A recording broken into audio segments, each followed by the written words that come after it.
Brain just doesn't hear that. When you're attending to whatever it is that you're trying to give yourself instructions to. So that's present in your mind. You're thinking about that. So think about the positive side of it, not the negative side. Because all the brain will do is it'll attend to the negative. How would you go about that? Because like, I mean, I'm sure like all you guys, it's hard to like rid your mind of bad thoughts sometimes, especially like when you're doing something out of like close to your comfort zone, you know, out of your comfort zone, or just like when you don't live up to your goals or your expectations, and you sort of, you know, fall short. Well, one thing you need to do is get out of your comfort zone a little bit more often. Yeah. No, yeah. While doing that, but like dealing with the negative side. Like everybody, I definitely do like have self-doubt. Yeah. Like sometimes, Mm-hmm. and like once you get to that, like in that mindset, sometimes it's hard to get out of it. I think. Yes. Well, and the way that you do that is really by having that routine of focusing on what you can control Yeah. and having short-term goals. This is what I'm going to. This is how they teach. This is how they teach the Navy SEALs not to be afraid.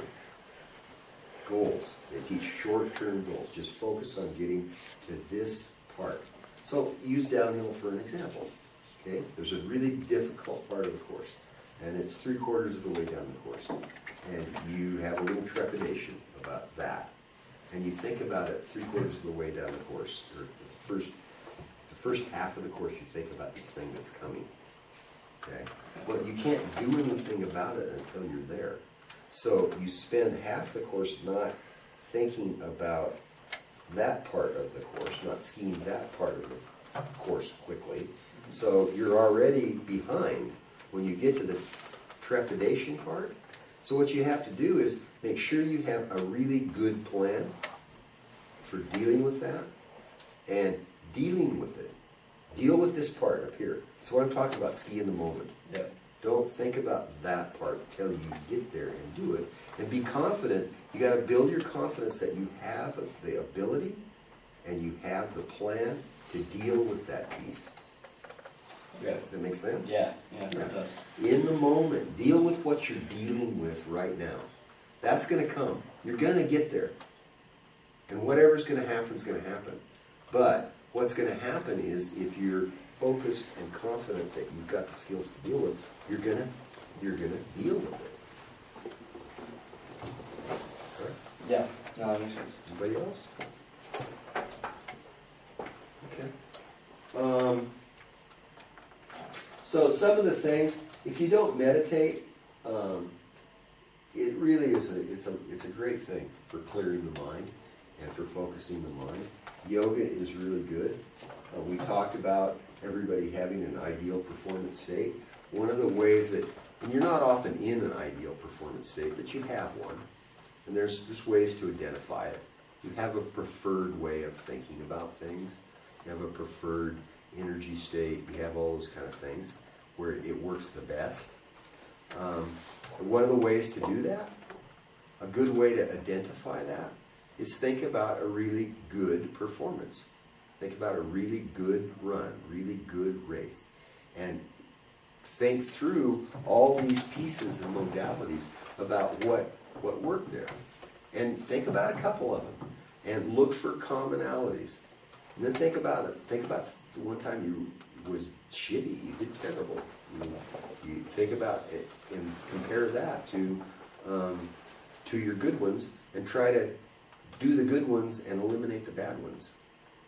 Because you'll find differences. You'll find arousal differences, you'll find concentration differences, you'll find visualization differences, you'll find preparation differences, you'll find distractions if you do that. And identify the ideal performance state, what you prefer to do. Think about that, visualize that, mentally rehearse that, try to get to that thing with routines and affirmations and cues and trigger words, all these things that tell you what to do, and then be prepared to refocus when it's not working. Your performance state is your mindset at the time of the event? Like where your mind's at? No, Or a little bit. physically? Mindset more refers to whether or not you have a belief, a certain belief about whether, for instance, a fixed mindset might mean that you have a belief that you have a fixed capacity, that things are determined more genetically. If you have a growth mindset, you might believe that hard work works, and that you can get better and practice is good. That's more what they mean about mindsets. But an ideal performance state is more talking about where you want to get yourself mentally when the guy says go. So, cause, I mean, what So like you were your talking, attitudes. yeah, what you were talking about. Sometimes you have self-doubts. That's not a good place to be in an ideal performance state. So you need to think about how to get out of those self-doubts. And one of the ways to get out of self-doubts is to convince yourself by always doing your best, convince yourself that you're as prepared as you can be. I've done everything I can do. So one of the 4 agreements, always do your best. Always give it your best shot. Well, let's see. I think that energy management. And I started with focus as a foundational skill. This is your biggest advantage, right here. Visualization and mental rehearsal. It's your biggest advantage. Being able to look at the course, being able to plan what you're going to do, being able to take informed course reports, adjust your plan based on what you're being told, and basically ski the run in your mind before, and then try to execute what you practiced. So, all of this kind of thing, we walked out before his picture. The biggest thing about this is you need to normalize mental approaches. You need to make them normal part of your training. You need to work on them. They're skills. So all of these things that we've just brushed through here, what you need to do, there's ways to do that. There's ways to. The good news about these is that they're skills. Why is that good news? You can control that. You can control them by improve them by practicing. They're skills. You can practice them. You can try them out. You don't have to get to the race and try something new. You can have a plan. In all of these areas, you can have a plan. You can learn relaxation. You can learn activation. You can get yourself into that arousal state that's going to do you the best by practice. You can practice visualization. You can practice imagery. You can practice mental rehearsal. Goal setting frames, you can set goals. You can track your progress. You can evaluate all of those kind of things so that you're not just out there not knowing what you're going to do on the day of training, not having a plan, not moving through. Let me show you this. Here, some of you have seen this again. Take one and pass it around. Lester, do you believe that some people are just born more mentally strong than others? No. No? It's all self-taught. No, I think that there's a certain amount of genetic components to. Is it too much? I think there's certainly a genetic component to lots of things, but I don't think that anyone can't learn these skills. Anyone can't become a great performer through mental toughness. I think that's an acquirable skill. Absolutely. Okay. But you got to work at it. Nobody's at a disadvantage. Okay? If you work at it and you systematically develop these kinds of things, you too can be tough. Mentally tough. Well, look at the Navy SEALs. I hate to keep coming back to that, but they jump in the pool. They're teaching them how to think now. They're reteaching those guys how to think, to approach situations. Go to the YouTube thing on fear and look at how they're training those guys to rethink how they approach stressful situations. Look at what they do to teach them how to deal with losing their air in the pool. They have this pool thing. They jump in the pool. You have air. You have your hands tied. You jump in the pool. No, you don't have your hands tied. But anyway, the instructors jump in the pool and mess with you. They mess with your air. They pull your air away. They do all of this stuff all the time to get you frustrated and out of your comfort zone and things like that. They do a lot of those kind of things. That you can learn this. Absolutely. You can be tough. You can be tough. You can be tough. Here's the thing, is think about what you're doing every day. And this is called the 3 positives. Because 3 good things happen every day. And this is about optimism. You know, developing an optimistic outlook and a hopeful approach to your training regimen. Every day you do 3 things good. You do 4 things good. You do 5 things good. But at least 3 things happen that are positive. Just write them down. You know? And then write yourself, it has, basically you write 3 good things and 1 challenge to work on. This is like the positive sandwich. You know, you give an instruction. You say something positive. You say something corrective. You say something positive. That's a teaching strategy. The positive sandwich. But this is another way to do that, is you tell yourself 3 things that are good and 1 challenge you want to work at. And then you write down what you're going to do. It's what I'm going to do tomorrow. What I'm going to do in training today. Like that. And then there's a place for coaches' feedback. There's a place for rating your satisfaction.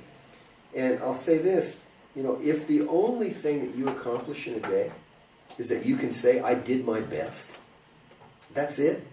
Everything goes to hell, but you tried as hard as you could. That's an achievement. Always try to do your best. So I think that this is one way to focus your mind on the day ahead, on the training ahead, and it's one way to review the day and what went well and what you got out of the day. And I think it's an important way, and I'd suggest to you that just as one exercise, that you put this kind of a piece of paper in your training log, and that you spend some time, even, you know, I mean, for those of you still in school, you can do this in school. You can try this in school, because that's transfer of learning. You know, that transfers. What you do in skiing transfers to what you do in education, transfers to what you do in life. Skiing, athletics, this is life. This is learning how to live life. These are life skills. Okay, so you can transfer between education and that. How would you deal with, like, I know it's important to, like, you know, 3 positive things you did that day, but say you had a bad, like, training day. Like, how would you, like, tell yourself, like, you did bad. something right. Yeah. You did something right. Is it good to, I guess, reword that. Is it good to, like, get mad at yourself to a point? So, like, Well, not if it's destructive. yeah. You No, know. like, but like constructive, like, criticism to yourself. Well, it's good to be realistic. Yeah. That's the challenge. Yeah. You go, I really need to work on this, and my coach told me this. Here's what we're working on. I mean, the Western region, as a region, worked on linking turns for 6 years because we couldn't get it right. We kept doing different things. We were losing in the link, and we could see it. We were good turners, but in between there we were. So we were. That's where the blue line drill came from. That's where the Wagner drill came from. That's where all those We tried to find the speed in the link, turn to turn. That's the thing I was telling you about Michaela. Go look that up. I mean, because all she's saying in the link, that's all she's talking about. She's talking about recentering into the athletic position and how important that is. And you know, in our sport, where you have to do repeated bouts of the same turns, that's really important. You know, in golf, you get to pause. You know, in football, the player runs and whistle blows, and you get to start over and put things behind you. But we link these activities all the way down.